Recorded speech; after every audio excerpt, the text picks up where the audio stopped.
ದಮ್ ಹೊಡಿಯೋದು ಕಮ್ಮಿ ಮಾಡ್ಬೇಕಲ್ಲ.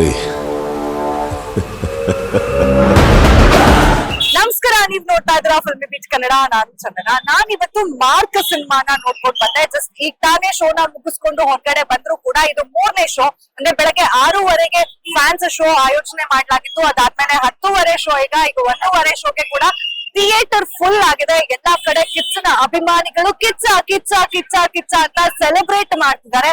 ಸಿಕ್ಕಾಪಟ್ಟೆ ಸಖತ್ತಾಗಿದೆ ಸಿನಿಮಾ. ಈಗಾಗ್ಲೇ ನಾನು ನೋಡ್ಕೊಂಡ್ ಬಂದಿದ್ದೀನಿ. ಅಂದ್ರೆ ಈ ಹಿಂದೆ ನಾವು ಮ್ಯಾಕ್ಸ್ ಸಿನಿಮಾನ ನೋಡಿದಾಗ ಒಂದಷ್ಟು ರಿಲೇಟಿವ್ ಇರ್ಬೋದೇನೋ ಮಾರ್ಕ್ ಸಿನಿಮಾ ಅನ್ನೋ ಒಂದು ಎಕ್ಸ್ಪೆಕ್ಟೇಷನ್ಸ್ ನಲ್ಲಿ ನಾವೇನಾದ್ರೂ ಥಿಯೇಟರ್ ಒಳಗಡೆ ಹೋದ್ರೆ ಆ ಎಕ್ಸ್ಪೆಕ್ಟೇಷನ್ಸ್ ಅಂತೂ ಎಲ್ಲಾ ಕೂಡ ಕಂಪ್ಲೀಟ್ ಆಗಿ ಡೆಮಾಲಿಷ್ ಆಗುತ್ತೆ. ಅದಂತೂ 100%. ಯಾಕಂದ್ರೆ ಎರಡೂ ಕತೆ ತುಂಬಾನೇ ಡಿಫ್ರೆಂಟ್ ಆಗಿದೆ, ಹಾಗೆ ವಿಭಿನ್ನವಾಗಿದೆ.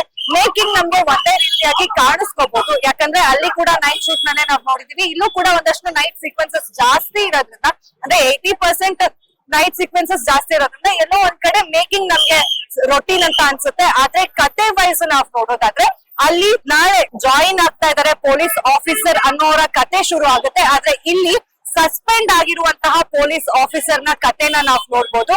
ಹಾಗೆ ಎರಡೂ ತುಂಬಾ ಡಿಫ್ರೆಂಟ್ ಆಗಿದೆ. ಯಾವುದೇ ರೀತಿಯಾದಂತಹ ಎಕ್ಸ್ಪೆಕ್ಟೇಷನ್ಸ್ ನಮ್ಮ ತಲೆಲಿತ್ತು ಅಂದ್ರೆ ರಿಲೇಟಬಲ್ ಇರ್ಬೋದು ಅಂತ ಅದು ಕಂಪ್ಲೀಟ್ ನಾಶ ಆಗತ್ತೆ. ಯಾಕಂದ್ರೆ ಇದು ಸಿಕ್ಕಾಪಟ್ಟೆ ಡಿಫ್ರೆಂಟ್ ಆಗಿರುವಂತಹ ಸ್ಟೋರಿ. ಅಂದ್ರೆ ಇದ್ರಲ್ಲಿ ನಾವ್ ಯೂಶಲ್ ಆಗಿ ಹೆಣ್ಮಕ್ಳನ್ನ ಮಾರಾಟ ಮಾಡೋದು ಅಥವಾ ಕಿಡ್ನಾಪ್ ಮಾಡೋದು, ದುಡ್ಡಿಗೆ ಹೋಲ್ಡ್ ಮಾಡೋದು, ಇದಂತ ಈ ರೀತಿಯಾದಂತಹ ಸೀಕ್ವೆನ್ಸಸ್ ನ ಇಷ್ಟು ದಿನಗಳ ಕಾಲ ನೋಡ್ತಿದ್ವಿ. ಅದೇ ಮಕ್ಳನ್ನ ಕಿಡ್ನಾಪ್ ಮಾಡಿ ಮಾರಾಟ ಮಾಡ್ತಿದ್ದಂತದ್ದನ್ನು ಕೂಡ ನಾವ್ ಈ ಹಿಂದೆ ನೋಡಿದೀವಿ.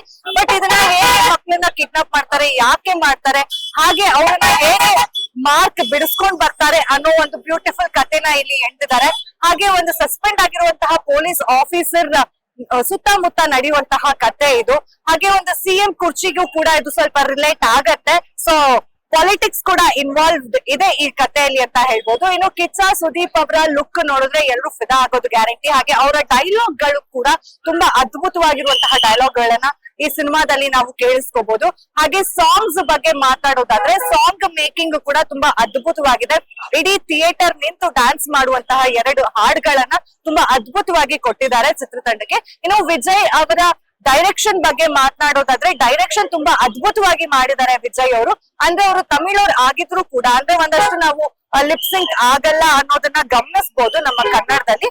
ಬಟ್ ದಟ್ಸ್ ಓಕೆ, ಅದು ಎಲ್ಲಾ ಕೂಡ ಮರೆ ಮಾಚುತ್ತೆ ಒಂದಷ್ಟು ಸೀಕ್ವೆನ್ಸ್ ಗಳು ಅಂತ ಕೂಡ ನಾವ್ ನೋಡ್ಬೋದು. ಇನ್ನು ತಮಿಳ್ ಆಕ್ಟರ್ಸ್ ಕೂಡ ಇದ್ರಲ್ಲಿದ್ದಾರೆ, ಅದು ಕೂಡ ಒಂದು ಪ್ಲಸ್ ಆಗತ್ತೆ ಮಲ್ಟಿ ಲ್ಯಾಂಗ್ವೇಜ್ ಅಲ್ಲಿ ರಿಲೀಸ್ ಆಗ್ತಿರೋದ್ರಿಂದ.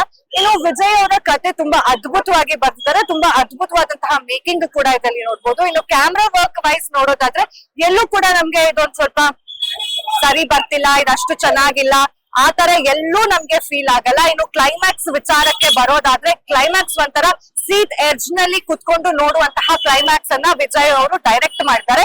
ಕಿಚ್ಚ ಸುದೀಪ್ ಅವರು ಅದಕ್ಕೆ ಅಷ್ಟೇ ಅದ್ಭುತವಾಗಿ ನಟನೆ ಕೂಡ ಮಾಡಿದ್ದಾರೆ. ನಾವು ಈ ಹಿಂದೆ ಮ್ಯಾಕ್ಸ್ ಸಿನಿಮಾದಲ್ಲಿ ಮ್ಯಾಕ್ಸ್ ಮಾರ್ಕ್ ಸ್ವಲ್ಪ ಕನ್ಫ್ಯೂಷನ್ ಇದ್ದೇ ಇರತ್ತೆ. ಬಿಕಾಸ್ ಎರಡು ಸ್ವಲ್ಪ ರಿಲೇಟೆಡ್ ಇರೋದಕ್ಕೆ, ಎರಡೂ ಸ್ವಲ್ಪ ಕಿಚ್ಚ ಸುದೀಪ್ ಸರ್ ಅವ್ರದೇ ಸಿನಿಮಾ ಆಗಿರೋದಕ್ಕೆ. ಇನ್ನು ನಾವು ಮ್ಯಾಕ್ಸ್ ಸಿನಿಮಾದಲ್ಲಿ Kali ದೇವಿಯನ್ನ ನೋಡಿಸ್ತಾರೆ.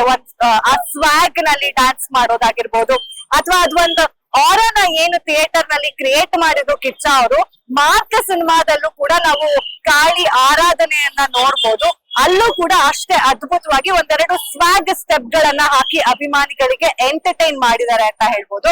And over all cinema ಬಗ್ಗೆ ಮಾತಾಡೋದಾದ್ರೆ ತುಂಬಾ ಅದ್ಭುತವಾಗಿ ಬಂದಿರುವಂತಹ ಸಿನಿಮಾ. ಈ ಕ್ರಿಸ್ಮಸ್ ಗೆ ಅಥವಾ ನ್ಯೂ ಇಯರ್ ಗೆ ಕಿಚ್ಚ ಸುದೀಪ್ ಅವರು ಈ ಹಿಂದೆ ಏನು ಮ್ಯಾಕ್ಸ್ ಸಿನಿಮಾನ ಬ್ಲಾಕ್ ಬಸ್ಟರ್ ಹಿಟ್ ನಾವ್ ನೋಡಿದ್ವಿ ಆಗಿರೋದನ್ನ, ಈಗ ಮಾರ್ಕ್ ಸಿನಿಮಾ ಕೂಡ ಬ್ಲಾಕ್ ಬಸ್ಟರ್ ಹಿಟ್ ಆಗೋದ್ರಲ್ಲಿ ಡೌಟೇ ಇಲ್ಲ ಅಂತಾನೆ ಹೇಳ್ಬೋದು.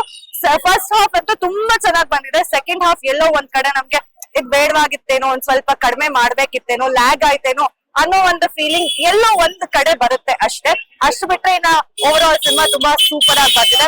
ಸೊ ನೀವ್ ಇನ್ನೂ ಸಿನಿಮಾನ ನೋಡಿಲ್ಲ ಅಂದ್ರೆ ಇವತ್ತಿಂದಾನೇ ಸ್ಟಾರ್ಟ್ ಮಾಡ್ಕೊಳ್ಳಿ, ಥಿಯೇಟರ್ಸ್ ಗೆ ಹೋಗಿ ಸಿನಿಮಾನ ನೋಡಿ ಎಂಜಾಯ್ ಮಾಡಿ. ಹಾಗೆ ನಿಮ್ಗೆ ಇಷ್ಟ ಆಯ್ತೋ ಇಲ್ವೋ ಅನ್ನೋದನ್ನ ಕಮೆಂಟ್ ಮಾಡೋದ್ರ ಮುಖಾಂತರ ತಿಳಿಸ್ಕೊಡಿ ಅಂತ ಹೇಳ್ತಾ ಮುಂದೆ ಸಿಗ್ತೀನಿ. ಅಲ್ಲಿವರೆಗೂ ನೋಡ್ತಾ ಇರಿ ಫಿಲ್ಮಿ ಬೀಚ್ ಕನ್ನಡ.